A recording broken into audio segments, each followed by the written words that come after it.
Norman Tweet Whittaker lahir di Philadelphia pada tanggal 9 April 1890. Dia belajar catur pada usia 14 tahun dan dengan cepat menjadi salah satu bakat terbaik Amerika pada masa itu. Meski demikian, di awal karirnya, dia sempat terlibat dengan sejumlah tindakan kriminal. Di tahun 1920-an, Whittaker dan sejumlah kerabatnya terlibat dalam pencurian mobil dan penipuan asuransi. Di tahun 1925, dia dipenjara selama 2 tahun dan pada 1932, dia kembali masuk penjara karena kasus penipuan. Setelah mendapat pembebasan bersyarat, Whittaker memfokuskan dirinya untuk bermain catur. Dia adalah salah satu pemain paling aktif di Amerika dan bermain dalam banyak kejuaraan dengan hasil yang cukup bagus.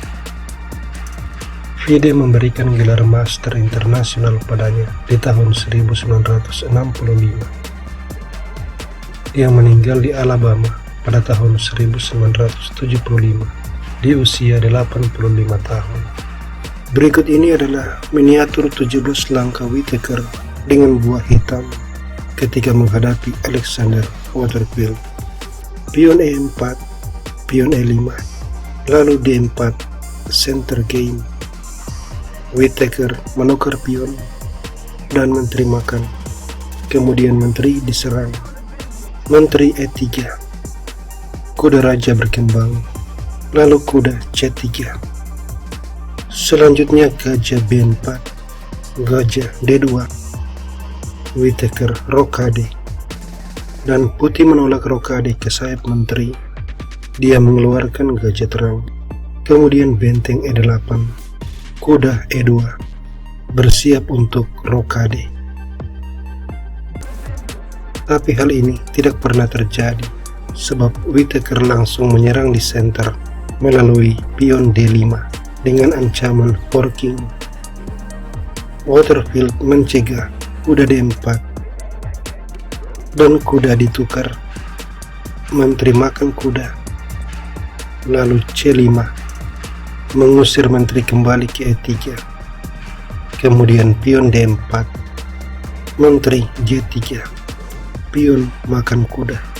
Pion makan dan kuda makan pion. Serangan pada menteri. Gajah makan kuda.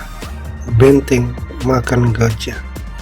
Raja menghindar ke D1, tapi gajah skak. Dan kalau skak ini ditutup pion, gajah makan pion, ancaman skakmat.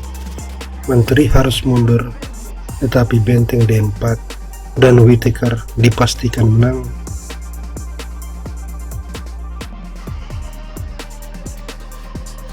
Karena itu, Raja C1 dan gajah ke A3 skak. Raja tidak punya pilihan, dia harus ke B1. Ditutup menteri B6, skak mat.